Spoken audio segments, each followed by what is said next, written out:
Session with Dr. Farid Holakouee.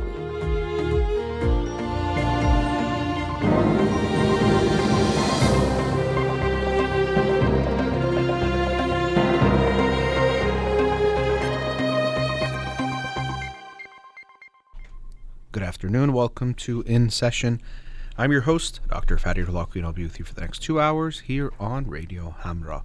Studio number to call in, 310-441-0555. You can follow me on Twitter or Instagram, or like my page on Facebook to get updates on the show, or suggest topics or books for the program, and the shows are uploaded at the end of each week to my SoundCloud page and podcast on Spotify and Apple Podcasts. Again, our studio number, 310-441-0555. Didn't do a show Monday night, so we'll be doing the books of the week today. So the book of the week for this week that I'll talk about on next Monday's show, or possibly Wednesday, I might have a guest on Monday's show, is Bittersweet by Susan Cain. Bittersweet, How Sorrow and Longing Make Us Whole. And Susan Cain wrote the book Quiet that I covered on the show a few years ago, about the power of introverts and how they're often misunderstood, or how we live in a world that's biased towards extroverts. And so my brother Powerhome told me that actually she had this new book out and ordered it, and looking forward to reading what she has to say on how sorrow and longing makes us whole. So that's Bittersweet by Susan Cain. The book of the week for last week that I'll talk about today is also a repeat author, in the sense that I've read a book from him before on the show, and that is A Brief History of Equality by Thomas Piketty. And this is also a book that had just come out in the last week or so. It was supposed to get to me a few days later, I thought, and it arrived earlier, so I started reading it as soon as I could, because I am a big fan of Thomas Piketty and his book Capital and Ideology, which I read. It was really early in the pandemic, back May of 2020, that I read that book and was very much impacted by it. So when I saw he had this book coming out, I was excited to get my hands on it and read what he has to say. And as he says in the beginning of the book, kind of the acknowledgments type of introduction, that many people told him they love his work, they like his books, but can he write something shorter? Because Capital in the 21st Century and Capital and Ideology both are around 1,000 pages long. And so this book weighs in at about 240 something pages, a little bit easier to get through. And so he wrote this book to write something a little more digestible, in that sense shorter, but also to add some new ideas into there, and to look at, as the title implies, a history of equality from a economic perspective of the world. And so he acknowledges that we can be optimistic, or we can recognize that progress has been made. If we look at different things like life expectancy or levels of distribution of wealth, they are better than they were, let's say, from 200 years ago, 100 years later, and from now compared to 100 years ago. We do see an overall trend towards more equality, which is good. But as he points out, this doesn't mean we should just think this trend is happening because it's just some kind of natural progression towards equality, and that if we are not mindful, we just will end up with more equality. That's not the case. And also, when we look at the history, we see there are some ups and downs. So it wasn't just like a clear upward trend towards equality. Not only that, things like revolts and wars and different negative events at times contributed to more equality. So we could also think of how, if we aren't mindful of how we go forward, it's more likely for those things to happen. And what if we can create more equality without having to go through those things, by being more mindful and creating it proactively, in a sense, by making changes. So he does also say, and I totally agree with this, that at times, although we can recognize progress has been made, we don't want to spend too much time congratulating ourselves or focusing on that. And so I've heard this argument before, where people say, well, you know, if you're complaining about, let's say, racism, or if you're complaining about inequality when it comes to wealth, and that people are not doing well, or poverty in the world, well, why aren't you recognizing things got better? And so I've heard this, it's a very much a straw a straw man argument of, well, if you're saying these things, you're not recognizing that things got better, almost as if people are saying things are worse than they have ever been. So that's not most people's argument. You might find very, very small number of people who would say that. Most people who are not happy about those things, myself included, think that there's still a long way to go. And from an economic perspective, the way I've always thought about this is when we look at progress, we have to look at, yes, who is suffering, how many people are suffering, in what ways, but we also have to look at our means, what we have at our disposal. So if I tell you about some small community of 20 people, and 20 years ago, 10 of them were starving, so half the people were starving. So that's very sad. Then we say now, 20 years later, only 5 of them are starving and don't have enough food. And we say, well, that's wonderful. 50% reduction in this kind of poverty or food insecurity or whatever you might label it. That sounds really good. But if you realize that back then, when only 10 people were being fed, we had 12 units of food, and so we're wasting a little bit. But now we have 50, and we still have 5 people who are starving when we actually have so much excess. That doesn't really strike me as progress or something to be proud of. So yes, acknowledge the progress, that can be good, but don't let that distract you from recognizing the grave inequalities that exist and the extreme potential we are wasting with that inequality, where we have so much, yet some people have nothing or very little at all. So that's something to me is very important to keep in mind when we have these types of discussions. A very important point, and really, I think, a central thesis in that book, Capital and Ideology by Thomas Piketty, was that inequalities have existed throughout history, these types of economic injustices, and there was always these ideologies that were given and provided to justify why these inequalities existed. So it wasn't something wrong or bad, there was some reason for it. So throughout history, for example, there was nobility or clergy, and in both cases, oftentimes they were somehow coming from God or related to God or had some special status that made it so that they, of course, have to have more. So it makes sense for most people to be poor and just a few who are these special chosen ones to be extremely well taken care of. Or the king, he comes from God.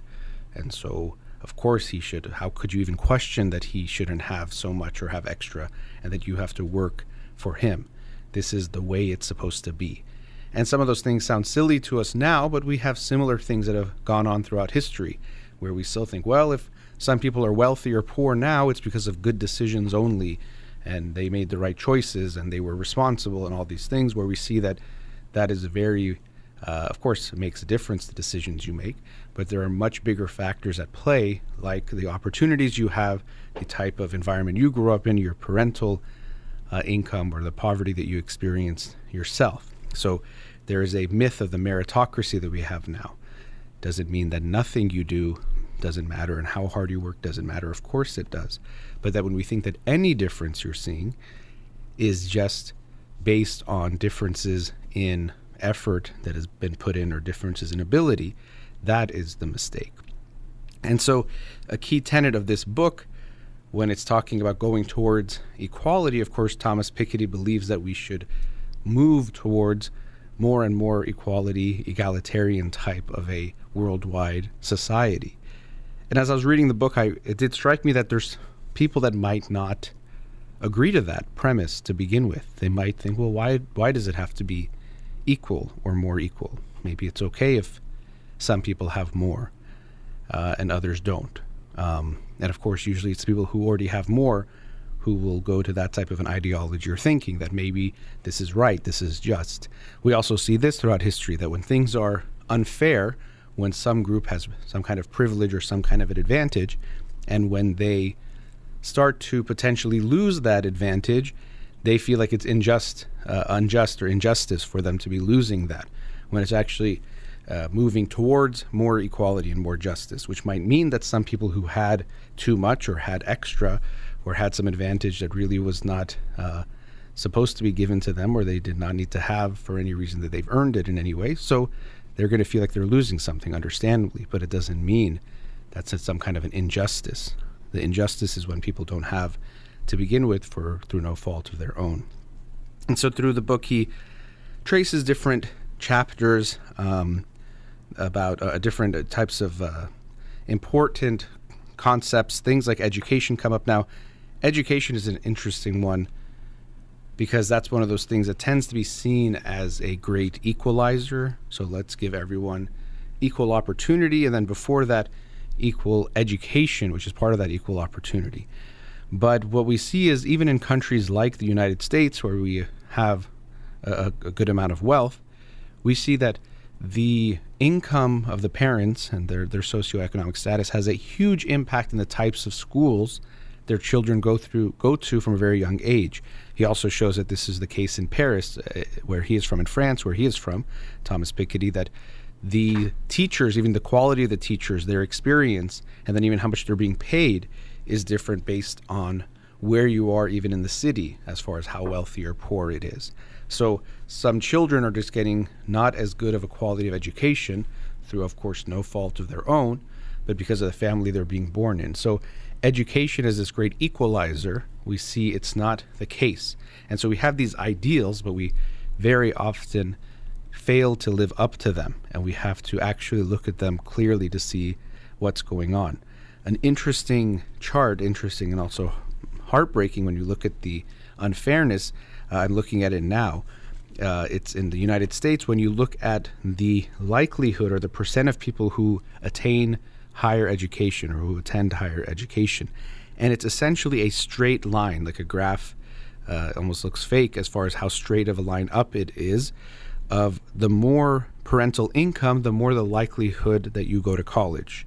So that if your parents are in the lower income range, closer to the bottom, there is a close to 25% chance you go to college. But once you get to the highest levels of income, there's then like a 90% chance that you attend college. And it's practically this straight graph up that almost, again, looks fake in the sense that usually graphs have some ups and downs, or it's not so much this type of a very clear correlation. So we see that even in the United States, where we think everyone has a fair chance, an equal chance, they definitely do not.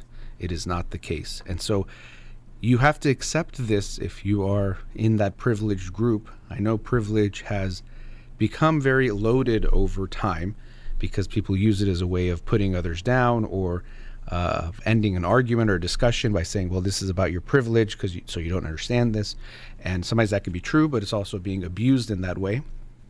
But it is the reality. There are privileges that we have experienced, or we experience different individuals do, that we have to recognize. And to me, it's not that we need to feel guilty about whatever those privileges are, but it is important to acknowledge it.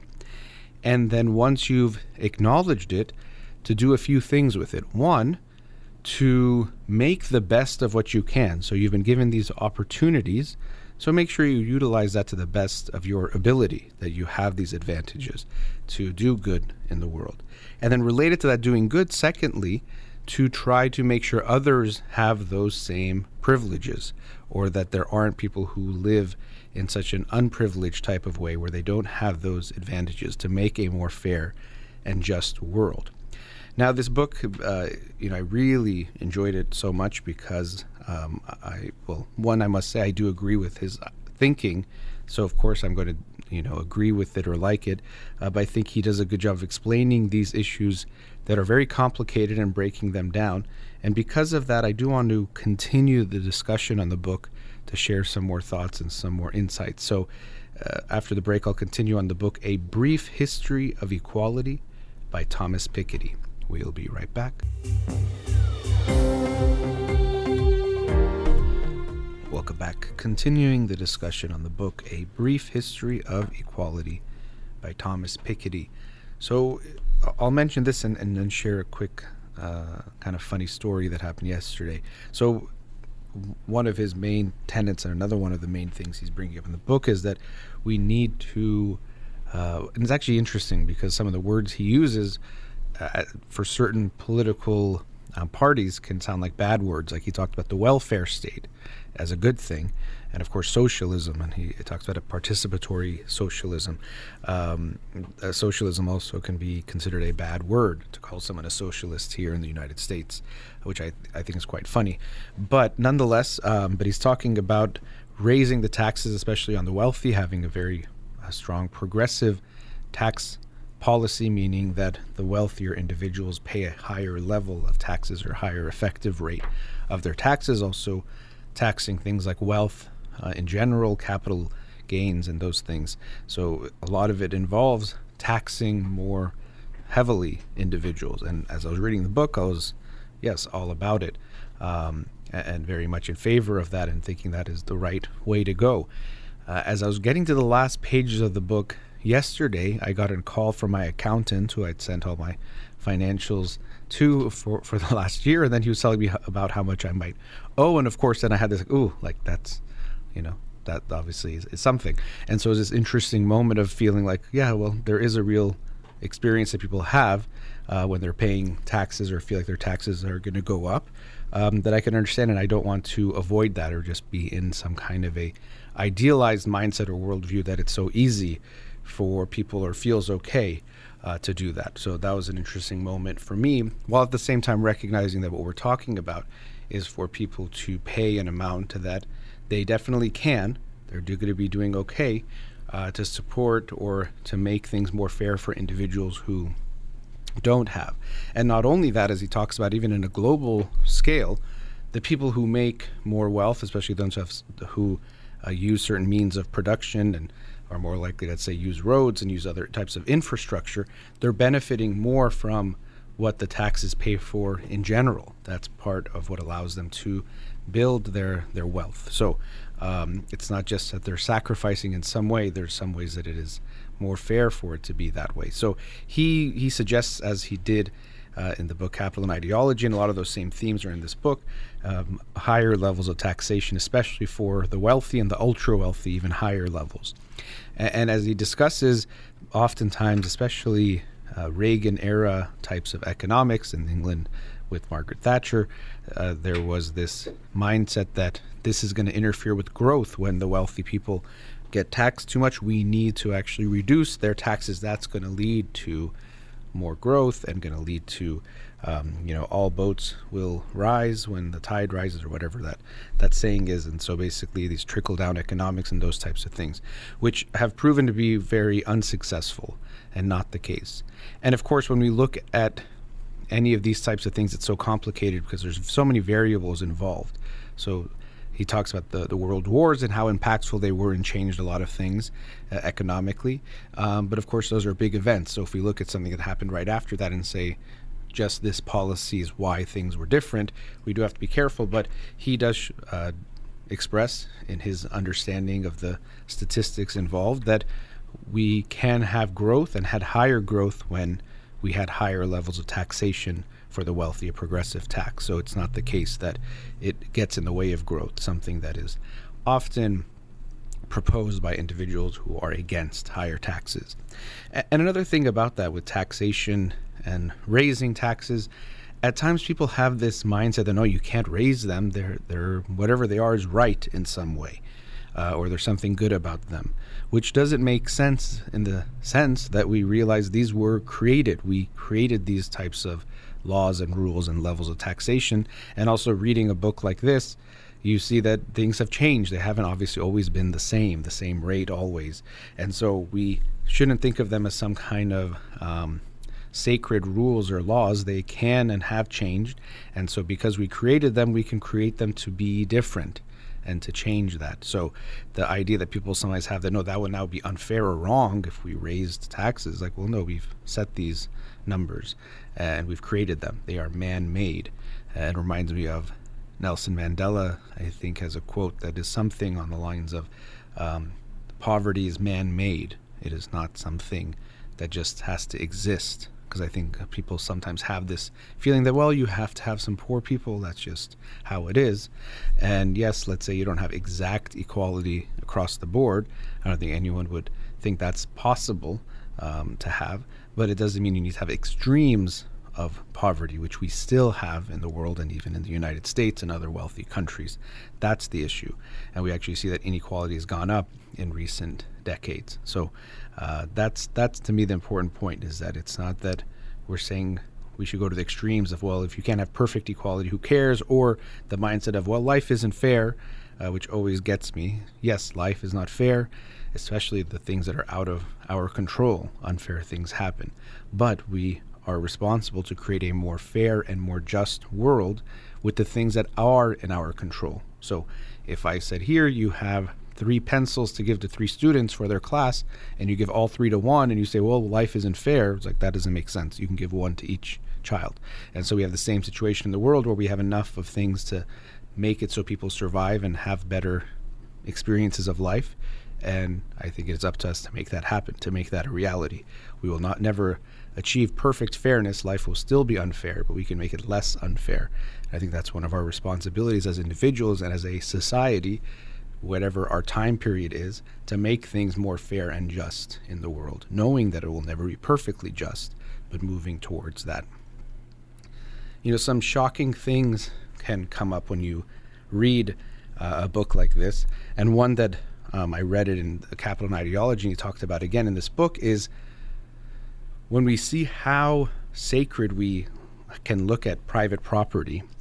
One of the just heartbreaking and just disgusting displays of that is that often when slavery has ended in some region, in some country or some area, the slave owners were compensated for losing their quote-unquote property, which was human beings. So people had ownership of people, which was so wrong. It was ended because realizing how wrong it was, at least one group did, whoever made that type of decision.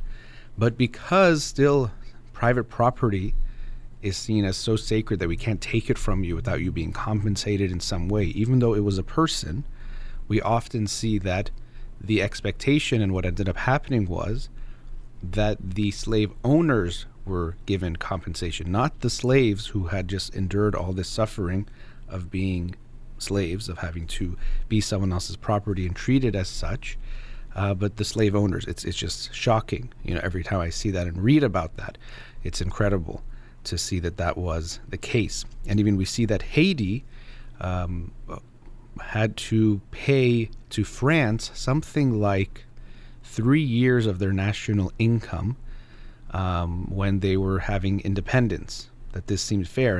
And there's actually some people that think that a repayment should be made by France. This had to be paid over 75 years, and I think at some point France transferred that debt to the United States to get collected. I don't remember the details, but that was described in the book.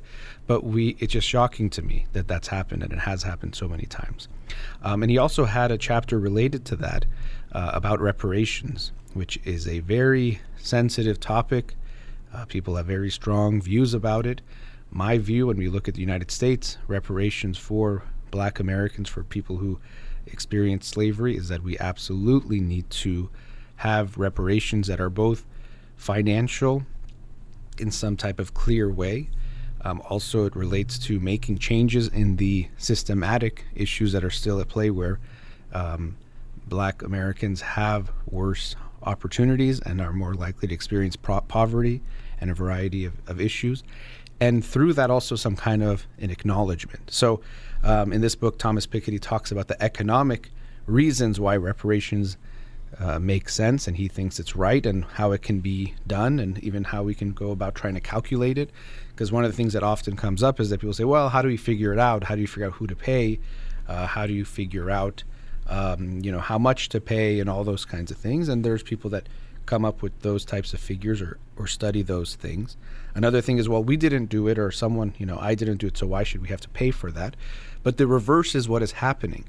Descendants of slaves, or descendants who've experienced different types of discrimination because of what happened, continue to experience poverty and to experience challenges. So they are experiencing it based on the mistakes of the past. They continue to pay for it. They are paying for it still. So to think that you shouldn't, quote unquote, pay for it is saying that you're okay with them paying for those mistakes of the past. So we're trying to make things more right. And so from the economic perspective, he expresses that very well in this book, as others have. This type of a book is very heavily cited, and he has notes that are actually in the text itself on the bottom of the pages, and you see him refer to so many other books and texts related to the topics that are being discussed. But for me, also from a psychological perspective, we can look at, which is in a way sociological as well, looking at reparations, is that if we don't repair past mistakes and past wrongdoings, we don't move on as well as we can, and we don't have as healthy as a relationship as we can have.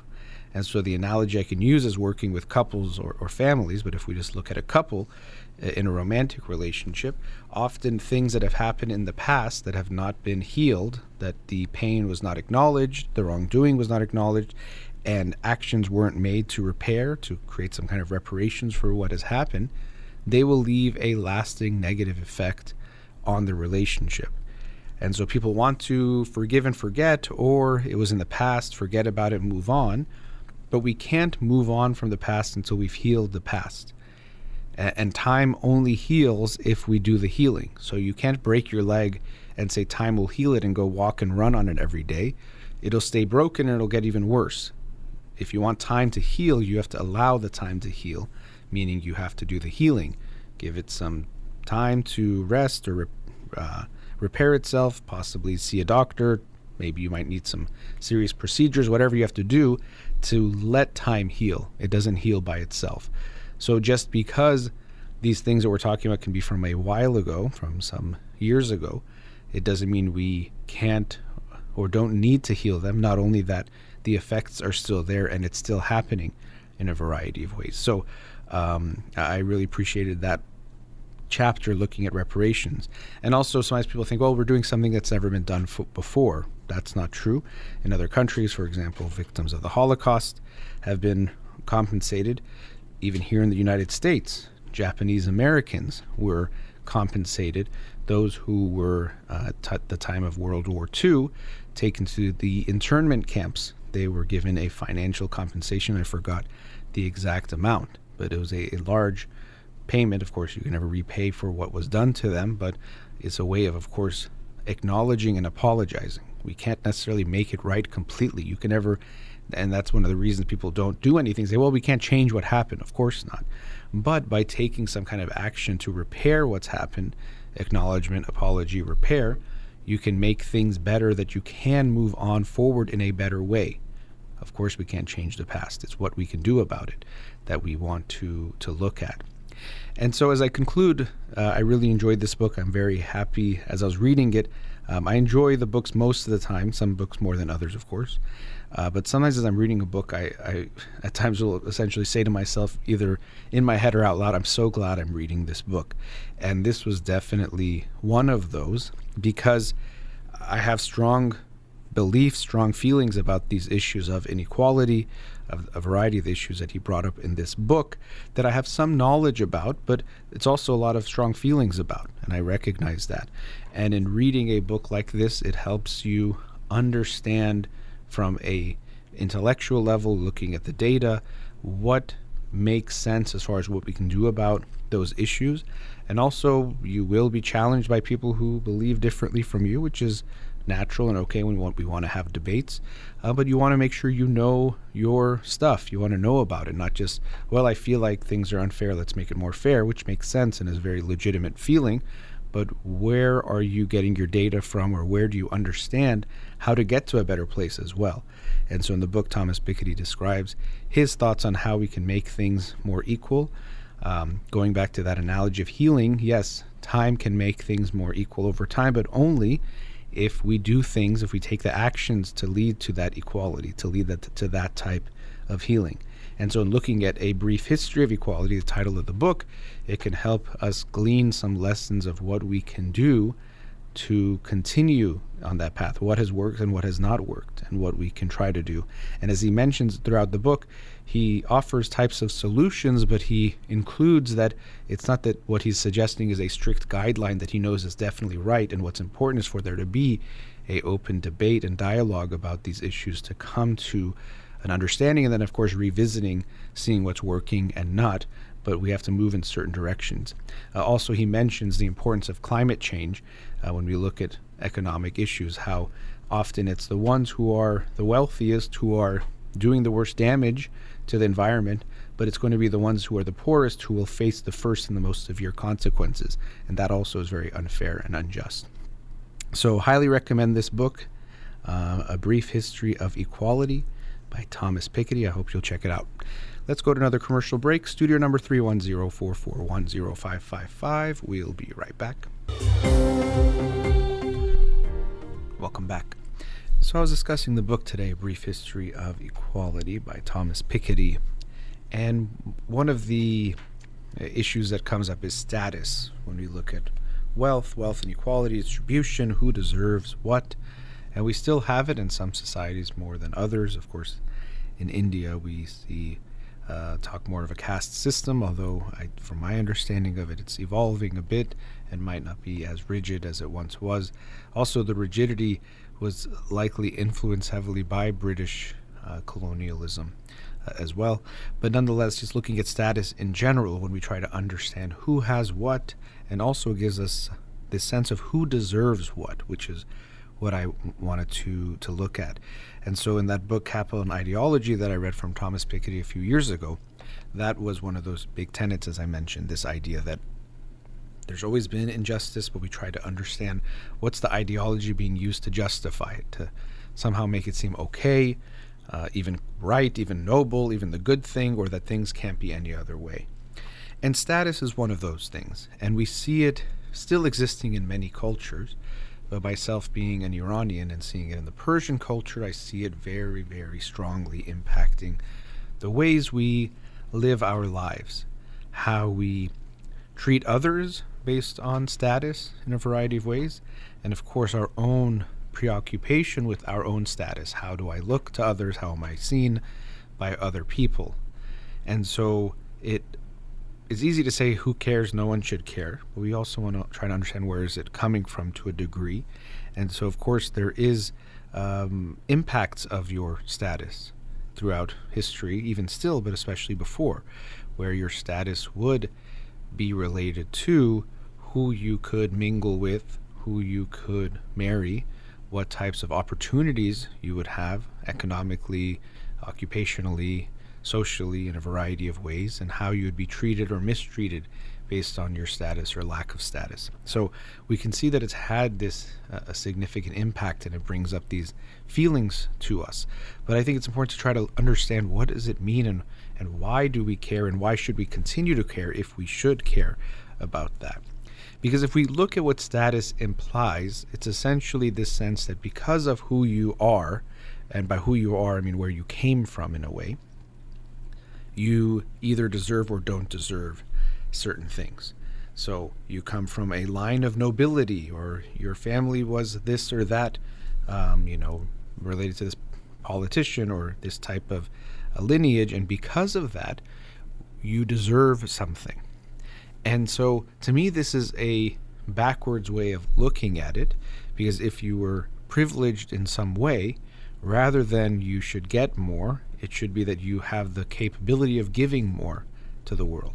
But I think this is relevant to the mindset we've had and the experience we've had throughout history, that not everyone could have a lot, and there were some that would have a lot and the others would work to make sure that some had a comfortable life and most other people did not have such a comfortable life in our more modern type of society. So it was who are going to be those people that deserve a lot, that get a lot.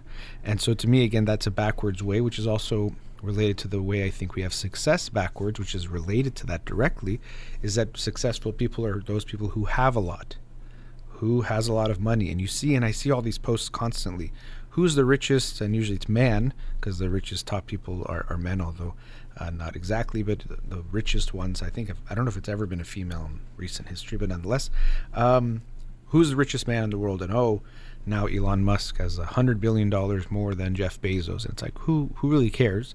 Although actually I do care, because when we look at those accumulations of wealth related to a book like this, well, that's something that will make it very hard for us to achieve equality when some people can have so much. But we get so preoccupied with who has so much. And it's not to say people that have a lot don't also help others and do things, but our focus is on who has the most, who has gotten the most. And to me, the definition of success should be the other way around. It's who's given the most, who is giving not just financially, but who's giving to the world the most. What's your contribution to helping? So it's not what you get, it's what you give that should be our measure of success. But so related to that, this issue of status comes to play in the same way. It's because of who you are, you should get, and we even think about it. When you think of status, you imagine, oh, this person is so-and-so, so people serve him or her hand and foot. They bring them things. They don't have to work hard. They don't have to do anything just because of who they are.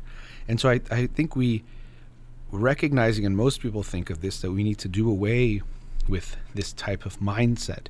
There will always be some levels of hierarchies and things that come up, but they can also be for reasons of what people have done and in certain contexts. So you're in the hospital, everyone should get respect, but yes, the doctors and nurses who are directly working with the patient in a moment of crisis should get some level of extra attention, or what they say might go. There's some hierarchy there in that moment. But then when they go to the cafeteria, we would hope that it disappears as much as possible. That now they're just having food and hanging out. That shouldn't be some type of hierarchy. But in that moment, it's in service of the patient. We need some type of hierarchy or some types of organizations and structure in that way, where there is some status in that type of a way. But when you think of the types of status that still exist, for example, royal family, for many people, including myself, we don't need to disrespect any of them in any way, but what does it mean that someone is the queen or prince or something of that nature? And we're seeing the ways that this mindset is changing, of course, along with the horrific history of colonialism. When you've seen recently the royal family, I think it was Prince William and Kate going to, was it Jamaica or some countries that they used to, and they still have some type of ties to in colonial ways. And the people are like, what are you doing here? Like, we don't want you here. What does it mean you're the prince of you're our prince or something? You're in some country far away. You've actually done a lot of damage to our country and our people. So what does that even mean? But there's some status. And so we have to bow to these people, and there's certain protocol when you meet the queen that you have to dress a certain way. You have to address her a certain way. You can't look at her this way. You have to answer her this way. What does that stuff mean? Why is that the case? But we have still these lineages, or this vestiges of these old ways of thinking that I hope we slowly, maybe not slowly, quickly do away with more and more. That it doesn't mean anything. And so in Persian culture, I see it where people will say, oh, so-and-so's, I kind of joked about this on the cruise. I hear a lot of people, this person's father or grandfather was the Shah's doctor or something, or the Shah's lawyer, or the Shah something. And I'm sure he had a lot of staff, but somehow everyone I meet, their family member was somehow serving the Shah in some way. And so because of that, we should treat them differently. No, not at all. I actually remember one time going to some store, and I went right after the gym.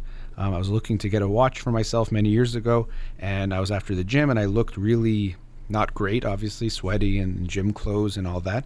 And this person helping me was really disrespectful, very mean, like would barely even give me, pun intended, the time of day. And then I was like, okay, then I left. And then I came back 2 days later, and I guess in that meantime, someone had told him that my father is Dr. Farid Holakouee, and all that, that was his son. And this was before I don't think I was even in grad school yet. And then the next time I came, he was so nice to me. He's like, oh, I'm sorry, last time I didn't know, your father, and, like this, I apologize. I was having I don't know what he said. I was having a bad day, and a whole bunch of things of what he was doing. And now he was so respectful. And in a way, the way he was so nice and respectful felt kind of good in that moment. But then I thought, I'm like, what the heck's going on here? And it's not that he needs to kiss up to me now, but he definitely should not have been treating me poorly before for no reason. No, because I'm just a human being. I was deserving of respect, as we all are. So just an interesting moment that all of a sudden I had this quote unquote status to him, and he was treating me differently. Now, of course, it could be multiple things. It's a status, but also maybe he thought I could afford the products he had, whereas before he thought I could not, so he didn't want to give me, again, that time of day. But this feeling of just I was less than, and now I became worth respecting. I think this is very, very unfortunate, something we should think of, because actually that's another way we show our status in a very ugly way. It's that if people are below me, I don't actually give them full respect, because that shows I'm above them. If someone is my quote-unquote servant, or my nokar, or whatever words we might use, it's a way that, of course, I'm going to put myself above you, because I have to show that I'm above you. If I show myself equal to you, I'm bringing myself down. And even that's actually part of why when we meet each other, And some Iranian men especially, they'll say that basically the equivalent of I'm your servant, I'm below you, to try to show that I'm showing respect in a deferential way, which really is usually this meaningless talk that they're saying, a way of maybe just being polite, overly polite in the ways that we do in our culture. But that's why it has that meaning to us. It's like I'm saying I'm below you. Don't basically we're saying I don't think I'm equal to you or above you. I'm below you. I'm below you. And that's a way of showing respect. So unfortunately, it could be ingrained in a lot of us, especially older generation, that you should in a way talk down to people who you see as below you, and to pay attention to those things, to notice people. Even I've never been to Iran because I was born here, but I hear of people, for example, in Tehran talking about people in other cities, or especially in small cities, talking down about them, that we're kind of the real Iranians, or we're more advanced or more civilized than those people who are there. So even within our own community and cultures, we can be so discriminating, which we see a lot of. And a lot of discrimination comes back to this, is that we're figuring out, or trying to figure out, or we think we know, who's better and who's worse, and putting ourselves above one another, which is really just stupid and meaningless. And so we're trying to create status for ourselves because what we think it will give us. We're also always fighting against this sense of being insignificant, so we're trying to find a way to put ourselves above others. Oh, those people from the they're not like us. I hear those kinds of things a lot, even from parents that come to see me for their kids, the way they'll talk about, our kids were raised a certain way with certain things, and we don't want them to mingle with these other kids, or for our son or daughter to date this type of person, whatever that means, because we are blah, blah, blah. And so for me, usually when I hear that, not that I want to look down on anyone, but the lowest I think we can be is when we look down on other people. So if you're putting other people down, that's when you're bringing yourself to your lowest point, not that you elevate yourself by putting others down. So this status mindset, as I said, I can understand where it's coming from. It still exists to a degree. So yes, if people see you a certain way, you do still get different types of treatment. But I hope we can be aware that it's not about where you quote unquote came from, or who your ancestors are, that should determine your value. We each should be judged on what we do as a human being in our life. Again, if you were given more because of your status and your background, and you're not doing more, then what are you doing? That's actually worse. So you actually should be doing even more if you have those advantages. But we still have the mindset that status means because of who I am, I already get so much. And I hope we can turn that along with the mindset of success. It's about what you give, not what you get, that makes you successful. And your status shouldn't be something that you have just because of your genealogy or some kind of status. Try to be a good person and elevate your character in the biggest way. Give yourself that kind of status internally and externally in how you treat others, rather than just having something given to you because of the family you were born into. All right, let's go to another commercial break. Studio number 310-441-0555. We'll be right back. Welcome back. So in the previous segment, I was talking about status, and I wanted to move on to another way that we can differentiate, or try to differentiate ourselves and put ourselves above one another, and that's dealing with mental health issues and how we deal with them. And the reason why this is fresh on my mind, I'll share with you. So this past weekend, we had one of our cruises, or we had several hundred people, really very nice to see everyone there, on one of my father's cruises that he does, where he does several seminars. I got to do a seminar, my brother Parham also did, and some question and answer segments and things like that. And it was a really good time, and it was the first time I had been on one since 2020, February, close to when the pandemic hit. And so also because of that, this was the last time, or the first time I'd done public speaking since that time, since that February 2020 time. And so as a result, it was a cool experience for me to be able to do that, to be able to do public speaking. Anyway, nonetheless, and I wanted to talk about that. The talk I did, I wanted to do something a little bit different, which was to do something more interactive with the audience, and to have people share their stories or share some things. And I made it clear this is not therapy, of course, also that it is not any pressure on them. If at any point they don't want to answer a question or they want to stop, they completely can. But then I'll ask them some questions focusing on which the theme was going to be about dating and relationships on that aspect of their life. I actually first wanted to start with couples. Eventually we got some couples to volunteer, or one couple to volunteer, but it started with individuals. And so even that beginning part where I asked for volunteers, and I understood that it was not a comfortable space for most people to come on stage and to talk about themselves, to be vulnerable in that way. And so when I asked for volunteers, it took a moment, but then people did come up. And then I started asking them some questions about themselves, what's going on for them, what are they looking for, dating-wise, what has got in the way. And people were listening and watching. And then eventually someone else came up, and then eventually a couple came up. And that's, as I expected, it got more interesting and dynamic when a couple was up, when you get to hear both sides of the story and go back and forth.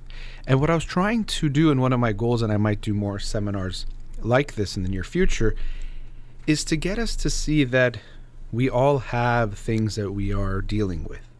And so what I hope to do is to illustrate that we all have stuff, we all have things we're dealing with, and that we actually can laugh about it. But of course, when we're bringing someone up, it's not to laugh at them, it's to laugh with them about our shared humanity and shared human experience that we all have. And so we all have mental health issues, just like we all have physical health issues. No one has perfect physical health. Some might have more severe physical illnesses, medical illnesses, just like some might have more severe mental illnesses. But similarly, even if you don't have a serious medical illness, you still have something, some parts of your body that might ache or have an injury in the past, something internally, organs, something in your blood that shows up in your blood work. It's never going to be perfect, that either is a little bit low or a little bit high. And so similarly with our mental health, the same thing goes. We have some issues that are there. So if you tell me you have no mental health issues, I'm really concerned, because that just tells me not that you don't have anything going on mental health wise, but you have no awareness of it, which is even worse, because that means a problem is there and you don't know. It's like if you're driving a car and you don't know it has some issue, that's a problem. If you know this part of it is a little bit not good, you can try to adjust to that, so it's less likely to cause you damage or to get you in some kind of trouble. Similarly, if you understand your own mental health issues or concerns, you can try to, first of all, work on them, importantly, but also in the meantime, work with them or around them or communicate them to those around you so that they are less likely to cause harm in so many ways. So if you don't think you have any mental health issues, you're going to be causing mental health issues for a lot of other people. Or if you don't think you ever need to go to therapy, you're going to be the reason why a lot of other people are going to go to therapy, because they have to deal with you and you're not aware of that. So we have to first lose this mindset that because I don't have problems, I'm healthy. No, you don't have any problems means you don't see them. Doesn't mean they don't exist. And this perfectionism that we can have, or this sense that someone is good always and in all ways, and that no matter what the issue is, we have to recognize is not true. And so having that genuine humility and understanding is very important. And so that's one of the things I hoped to show to the audience that day, is that we all have something going on. So hearing someone's story, hopefully you can connect to it or relate in some way. Maybe very directly, sometimes say, oh, I went through that almost exact thing. Or if not, just that you can recognize the human pain that's there. Just like if you watch a movie and someone gets hit by something, we have these reactions because of mirror neurons and the ways that our brains work, that we feel some kind of pain. That's why you might you wince, or you make a reaction to it. You might even pull away when you see someone getting, let's say, hurt or punched, or they're getting stabbed. You feel something. You haven't necessarily been stabbed or hurt in that way probably ever, but you can still feel that pain. So when we realize someone is suffering, we can recognize, because I can feel physical pain, or feel emotional pain in this case, I can relate to their emotional pain as well. So when someone comes up and shares their story, I was very grateful to them for taking that risk and that vulnerability exposure that they were having in sharing that in front of a group of people.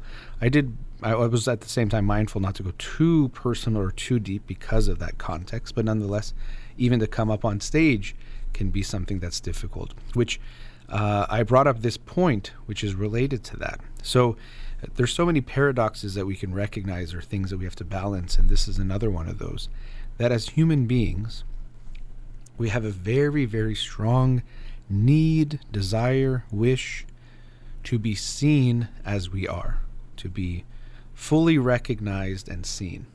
That someone says, I see you. And we see this with kids sometimes, just by showing them, I see you, this sense of happiness, but also this calm and peace that they can experience by knowing they're being seen genuinely for who they are. So we all have this. Even as adults, we continue to carry this with us. However, at the same time, we have this fear of being rejected. And so these two things can be kind of like a push and pull.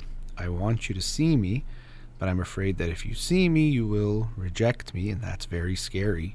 That can be very painful. And so I protect myself from being seen because of that. So we try to figure out this little dance. I'm going to show you a bit of myself and see how you respond. And some people learn ways of dealing with this to either not show it at all to anyone.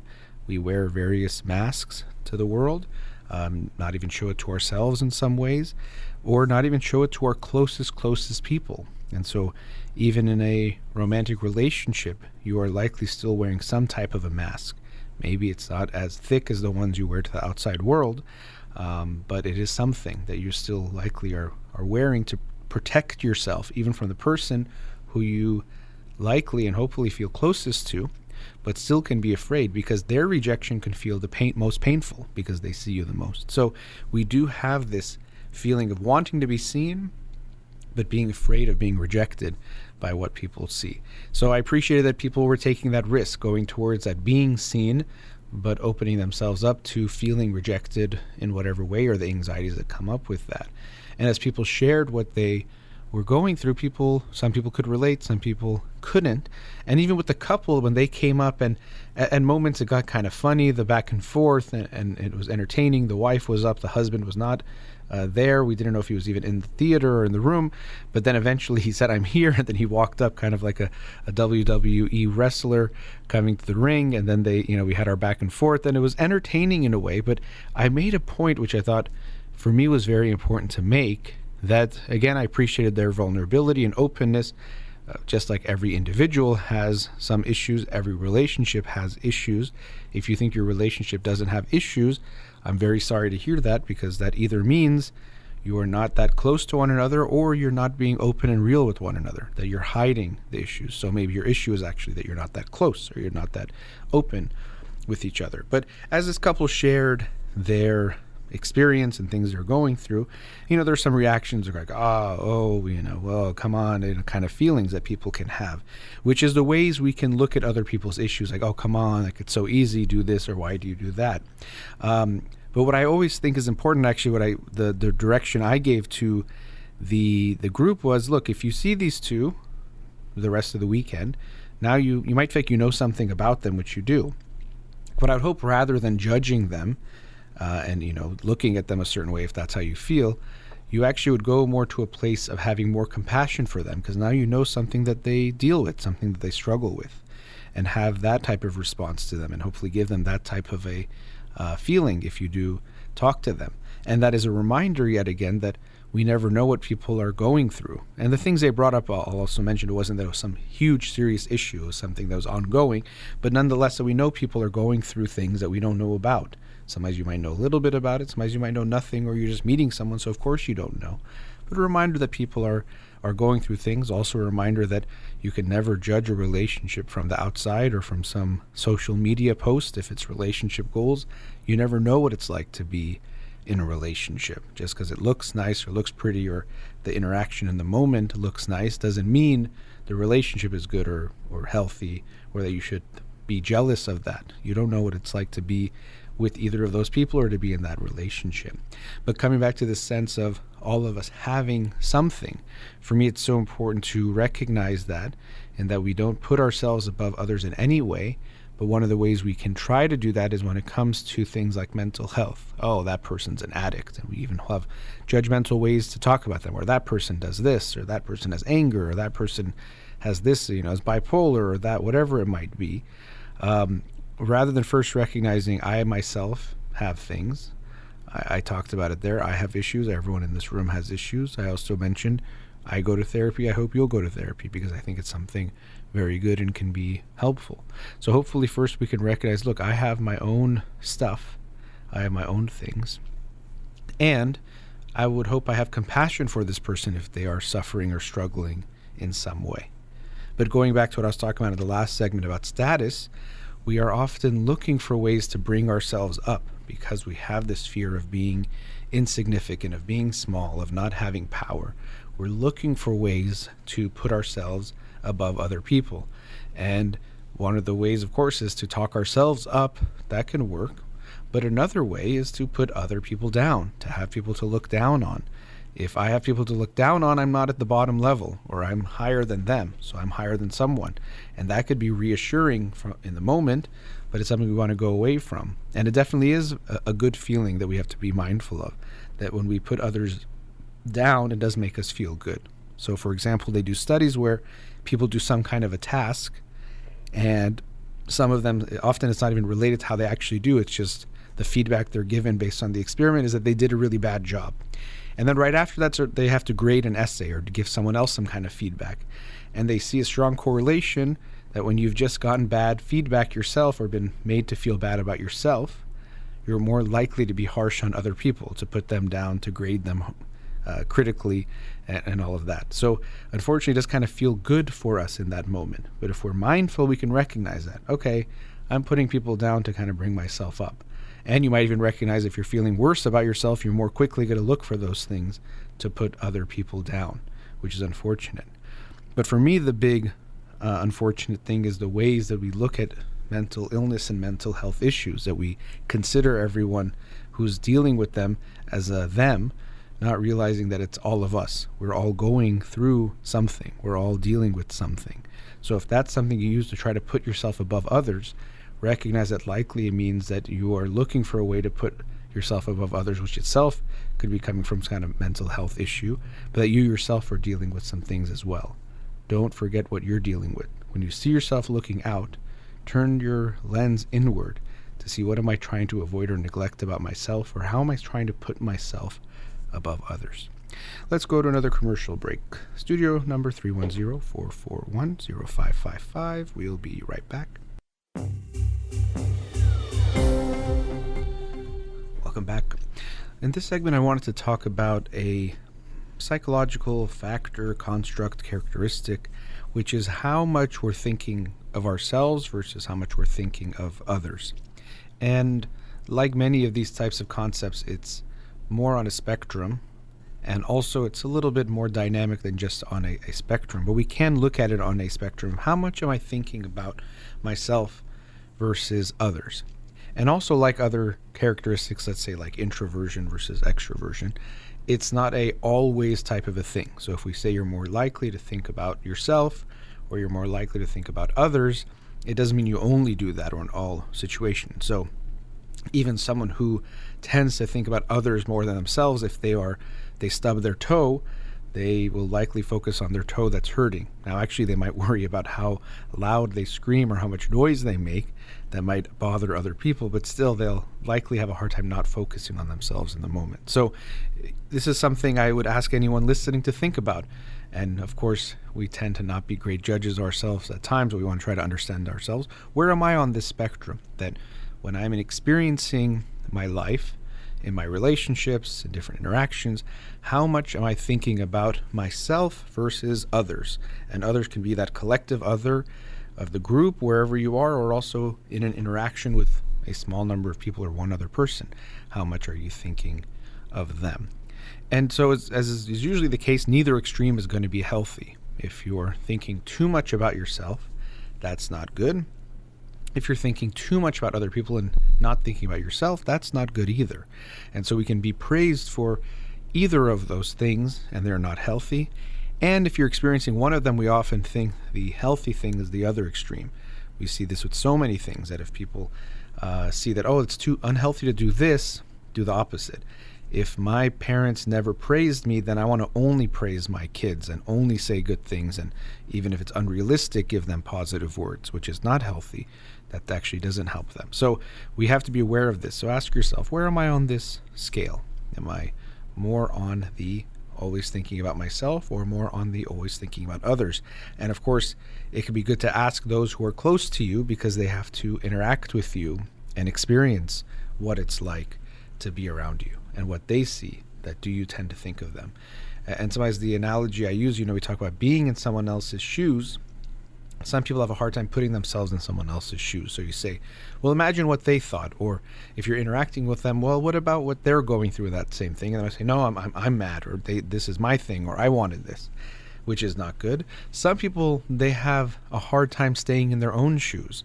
So they're always in other people's shoes and don't have a good strength, or good, they're not good at staying in their own shoes and experiencing themselves. Because to have our interaction, so if we bring it down to a one-to-one, we need to have some balance.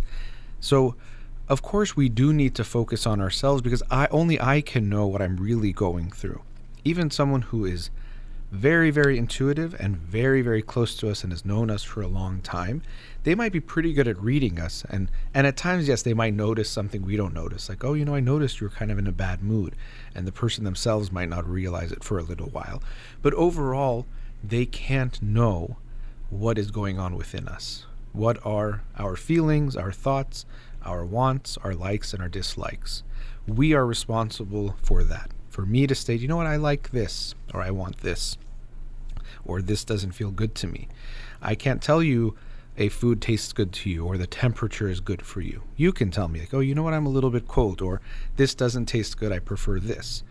No one can tell you that. And so because of that, for ourselves and for our relationships, we do have to have a certain level of self-focus. It's not good to just be so selfless. So we hear things like this, that we don't want to be selfish, be selfless, which can be true for certain people and especially in certain situations. But overall, if we lose that too much, we become selfless. Our self is less in the relationship, and we don't have good relationships and a good experience.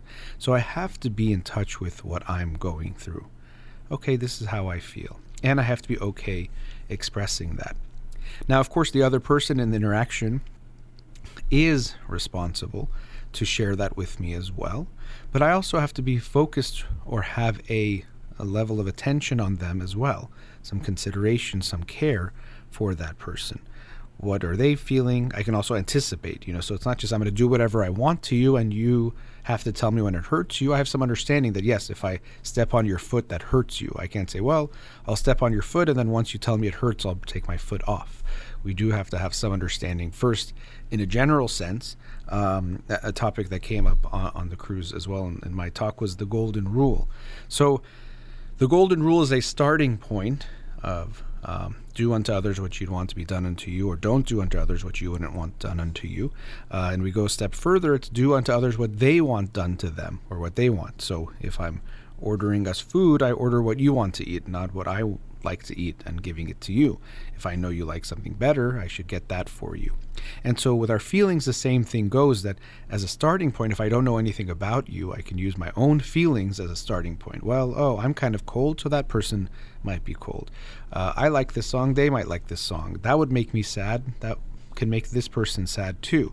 But then once I get to know you, I can go further than that golden rule of empathy to the platinum rule, or whatever you want to call it, where I try to understand what you are feeling, not what I would feel in your shoes, what you're feeling in your experience. And so if I'm being a part of an interaction and making sure I have some level of other person focus in that interaction, I try to have some empathy, an anticipatory empathy as well to some degree. Not just, well, I'll do something and then you tell me how you feel. I'm aware of, when I'm talking, the impact it might have, right? And you've probably experienced this.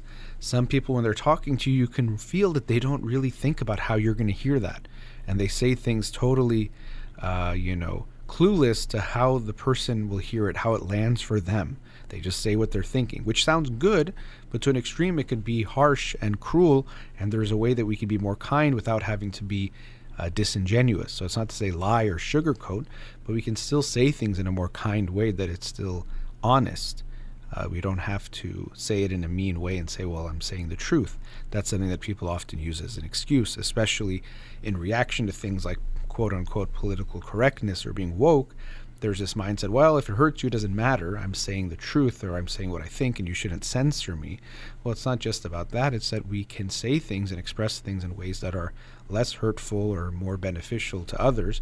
And that's something that we all should have that responsibility to do, that, to be more kind. So some people, when they talk to you, you can recognize that person didn't think at all of how that's going to sound to me.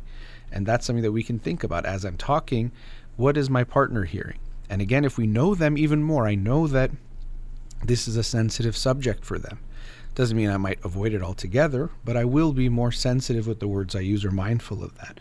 Or, they have an insecurity about this. So even though I'm okay talking about this, I know that they are not okay about this. So maybe if the subject is going there in a group, I might even avoid that part of the conversation, or I might gear us or steer us away from that. So we can have a type of anticipatory empathy, which won't always be right, but we can use based on what our experience with that individual.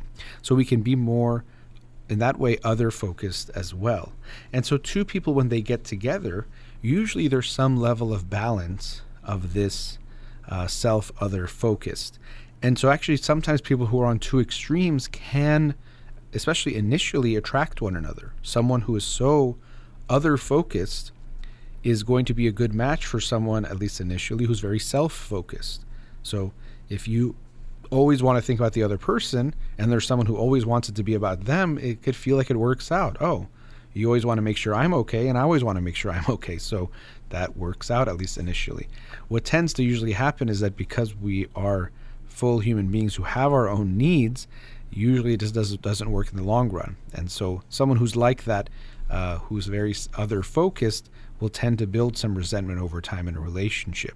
At times, if they're with someone who also is more other focused, or at least can be more balanced, they might recognize that the person's not okay and bring it to their attention. But always, I'll put the responsibility on the person themselves to express their own wants, needs, and feelings. We are responsible to express that to the other person. We can't wait and hope that they read our mind or think something is not okay when we haven't told them something is not okay. So initially that can happen, but ideally you find two people who are more balanced in that way. They are self-focused, but they also are other-focused in a way. So they balance each other out, and that can add up almost to like one, however you look at it. Kind of if zeros on one end, ones on the other end, two people in the middle will both be around 0.5. That can work. An area where this also shows itself is the sexual relationship. So last Monday, got to have sex therapist Dr. Nazanin Mali on the show, and she shared some insights and also some myths and misconceptions people have about sex and sex therapy. So we can see this concept is definitely there. And I know there's some people that will say in sex you should only think about your pleasure and not your partner's. The way I've seen sexual relationships, just like a lot of other aspects of relationships, is of course you know what feels good to you, what you're experiencing, and you have to be in touch with that to enjoy it, but also to express it and to guide things in a certain way. But we have to be mindful of our partner as well and seeing what pleases them. I think, yes, some people can be too much other focused when it comes to the sexual relationship. They dissociate, they disconnect. They also might not feel good about feeling pleasure based on things they've learned and heard about sex throughout their life. So they're more comfortable making it about the other person. Or they have a people-pleasing side, or a side that feels that they're only good if they make the other person happy, so they're focused on that. So definitely we can see people who are too selfless in the sexual relationship, but you also can be too selfish as well. I don't agree with the mindset that no matter what, think about yourself and your pleasure only, or you're only responsible for yourself and zero to your partner in that way. It does not make sense. But when we're having a dynamic relationship or interaction, what's important is that both people are in touch with themselves a lot and also with the other person. This is also true in a conversation when we talk about emotional attunement. When we're having that type of emotional intimacy, just like when you're having physical or sexual intimacy, you need to be connected to yourself and to your partner that you're conversing with. And in that way, when you create that type of attunement, you start to become more like one. Yes, you're still yourself and having your experience, but there is this sense of oneness that starts to come about when you have that type of emotional attunement, which can only happen when both people are paying attention to themselves and the other person. You're listening to yourself and the other person. And even you're listening to them, not just the words they're saying, but you listen to yourself while they're talking so that you can feel your feelings about what they're saying. This is something I think I talked about on the show a couple weeks ago, that when someone listens to someone and they're on their phone, for example, like scrolling, and they say, well, I still hear you, I hear the words you're saying. Well, not only are you missing a lot of what that person is expressing, probably verbally, but especially non-verbally, and their facial expressions and a whole bunch of things, which is really important. So you're missing all of that, but you're also missing what you are feeling about what they're saying, which you only can experience if you are more present.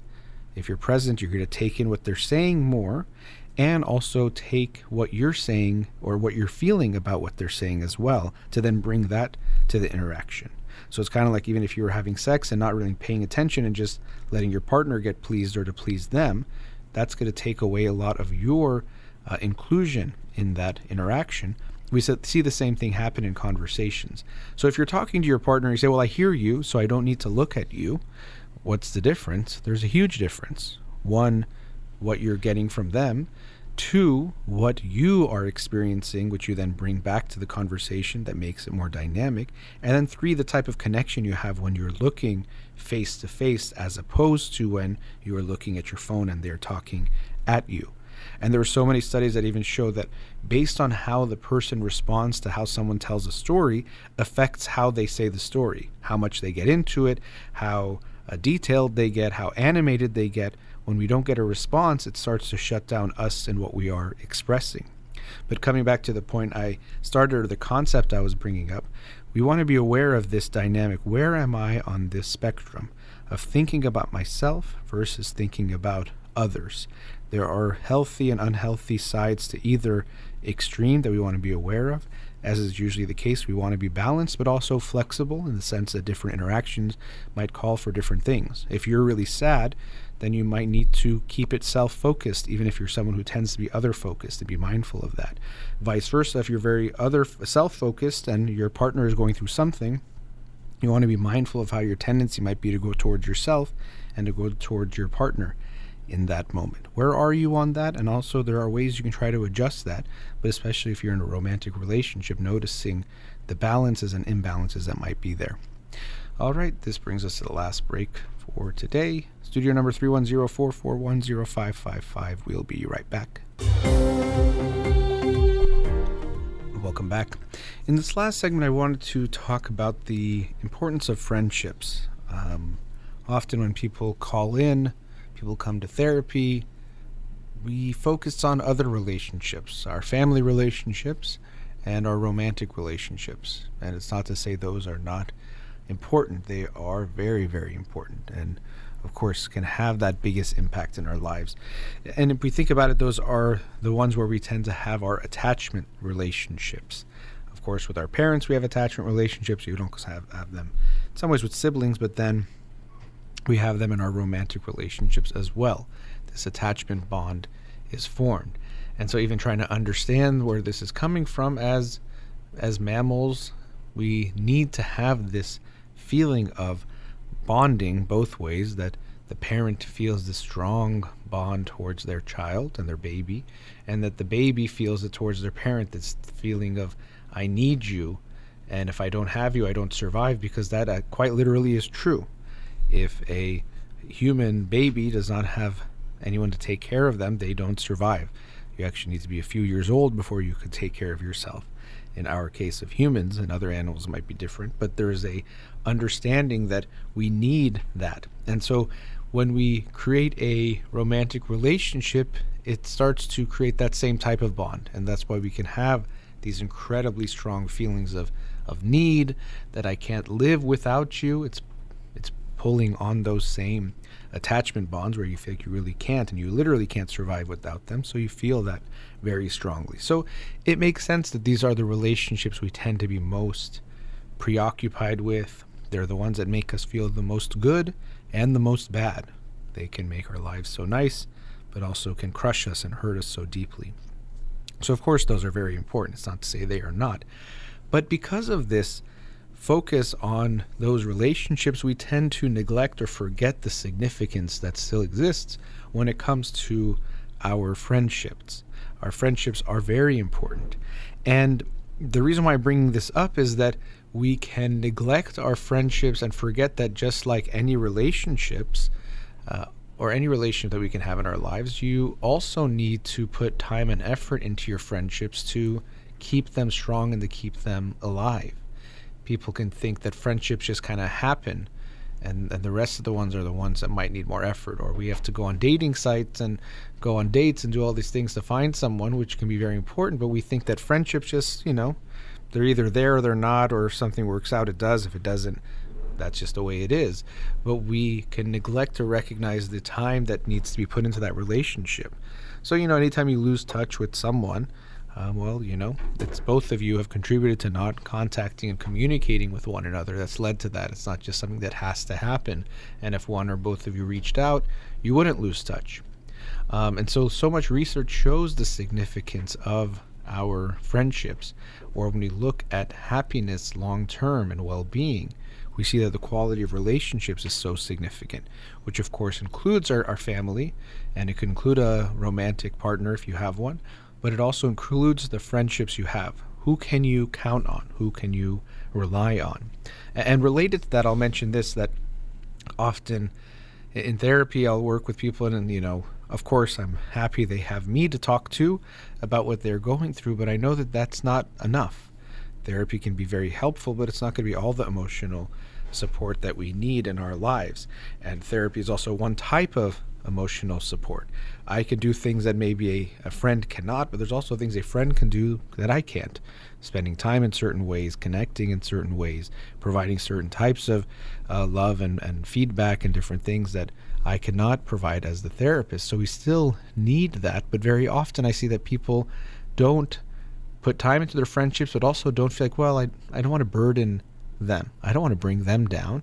Or it relates to our notions of toxic positivity, or the ways that we can be so biased towards the positive that, well, who wants to talk to you when you're depressed? No one wants to hear you when you're down. So I don't want to bring them down, or people won't want to hang out with me. So unfortunately, what I see happening so much is that people hang out when things are good and they're talking, but then when one of them is going through a bad time, they start to pull away. They don't want to hang out. Now, to begin with, when we're feeling depressed, we tend to withdraw for a variety of reasons. One, you don't feel as good about yourself, so you don't want to be seen. Two, you don't have as much energy and motivation to do anything, so you're less likely to want to get ready and go out or see someone. Three, your enjoyment of things goes down anhedonia, so you don't enjoy things as much as you usually do, so things don't seem as fun, so you're less motivated in that way too to create plans. So for lots of reasons, we unfortunately isolate ourselves when we're feeling depressed. And I say unfortunately because this can contribute to a downward spiral of depression, that you don't feel good, you withdraw. By withdrawing and being alone, that makes you feel even worse. You're even more likely to not want to see people, and then you feel even worse, and that can unfortunately snowball out of control or make your depression even more serious. But I'm encouraging you as you're listening that if you are feeling down, to take the risk to reach out to your friends then. Of course, it could be family members, romantic partners as well, but also to reach out to your friends at those times. And if you're on the other end of it too at that moment, to be open to it, receptive to it. If your friend is reaching out and saying they're down, respond to that. So first, take that risk. Tell your friends when you're not feeling well if you can, the ones you feel like you can. And then when you hear it, this is also the hard part, because often people don't know what to do. They feel a lot of pressure that if my friend is down, I have to cheer them up. If my friend is not feeling good, I got to make things right. And so don't put that pressure on yourself. When your friend is going through something, most of the time, there's nothing you can tangibly do to change their situation. And don't feel that you need to just make them feel good immediately. Yeah, sometimes they might call you and want to laugh, or they might want to have fun to get their mind off of it. So, as is always the case, we want to ask the person, what do they want or what do they need from us in that moment? What would be helpful to them now? So maybe they want to talk about it, okay. Or maybe they say, I don't want to talk about it. I just want to go have fun or do something silly or watch a funny movie or something to get my mind off of it and get me laughing, let's say, or listen to music or whatever it might be. So ask them what they want, but don't put that pressure on yourself to fix the problem or to fix their mood, because that unfortunately leads a lot of people to do nothing. They feel kind of anxious. What am I supposed to do? I don't know how I'm supposed to cheer them up. I don't know how to make things right. So they might avoid that person that's feeling down, even though they might actually want to help or do something, not realizing that just being there might be a lot of help. Just being around the person could be all that they need or all they could want from you. So I do encourage everyone who's listening to keep that in mind, that if you have friends, it's great to have the good times together, of course, have a lot of fun and joyous memories. But really, when we show our true value as friends and loved ones is when things aren't going well. That's when not that we're having people there for that reason, but that's really when they show their true value, is I'm not feeling good. Who can I call on? Who can I call to even share that I'm not feeling good? Who's going to be there for me?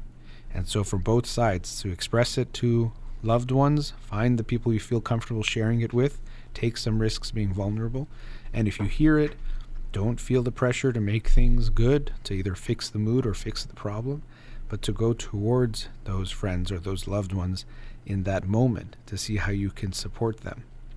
And if we think about our relationships and the meaningful ones and why we appreciate a certain friend or a loved one, of course, we'll say, oh, we went here and it was a lot of fun, or I remember this night we laughed so much, or we did this thing, and those things are very important in building that connection. But more strongly, it's things like, oh, I remember when I was going through a really rough time and she was there for me. Or I remember when I didn't know what else to do and I turned to him and he helped me out. Or he was just listening to me or gave me an ear or was willing to sit with me while I was sad. Those are the things that we tend to value when it comes to our relationships. But too often we don't give people the opportunity to be there for us, and we don't take the time to be there for one another in those ways. Another reason why we turn away from each other during those times is that we can't tolerate our own negative feelings or our own sad feelings. So if I'm going to be empathic, show empathy for someone, I have to connect to that feeling, whatever the feeling is that they're experiencing. So if someone is sad, if someone is crying, for me to be there with them, to sit with them through that, it's going to tug on my own sadness. I'm going to feel a bit sad myself. And because so often people feel that those are the horrible feelings, the bad feelings, anytime you feel it, it's something really bad you need to get away from, they don't want to feel it themselves. So they immediately run away from that feeling. And so unfortunately, if it's a friend that's feeling that way, they essentially run away from them, or they try to get their friend to not feel that way. Stop crying, you don't need to cry, he or she is not worth crying over, or the situation is not worth crying over. And we think we're saying it for our friend or our loved one, but really we're saying it for ourselves. I can't tolerate this sadness. I can't tolerate the way this feels. Or in my mind, this is a bad feeling that I shouldn't have. And so if you're having it, it's also bad, and I should stop you from having it, and I should not be experiencing it myself. And that unfortunately takes away from the experience. So if we want to be a good friend, we have to be willing to let ourselves feel sad with our friends, both expressing it to them when we're feeling sad, but also feeling it because they're sad and we're sitting with them while they go through it. A good friend allows themselves to feel bad. It's similar to how we are with the world. If you want to be connected to the world and care about the world, it's going to make you sad sometimes. If you want to be connected to and care for your friends or your loved one, you have to allow yourselves to feel sad sometimes about their life too. It shouldn't necessarily affect you the way your life does, but you have some feeling about it. And you have to be willing to sit there while they are feeling bad or sad in order to truly be there for them. And as I'm wrapping up this segment, as I was mentioning before, make sure you put that effort to maintain those friendships. And if you're losing touch, I'm reminded of the book I read recently by Daniel Pink, The Power of Regret. And he mentioned one of the things that people regret often is losing touch with friends or not staying as close to someone and later in life regretting it.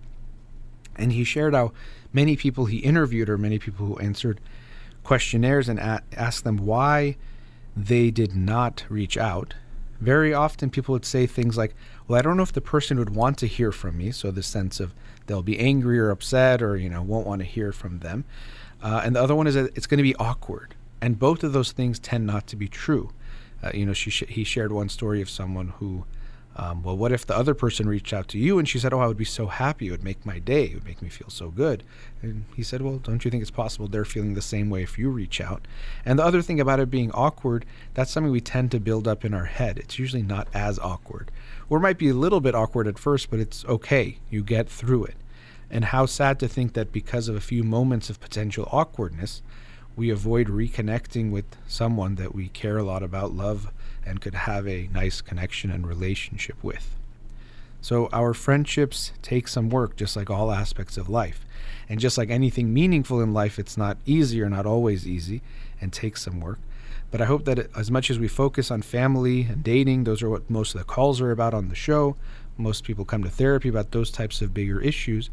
We can often forget the significance of our friendships and how lucky we can be to have good friends, but also how we have to put the time and effort and energy into maintaining those friendships and keeping them strong. All right, that brings us to the end of today's show. Hope you all have a great week and weekend. I'll be with you again next week. You've been listening to In Session with Dr. Farid Holakouee. Have a wonderful day.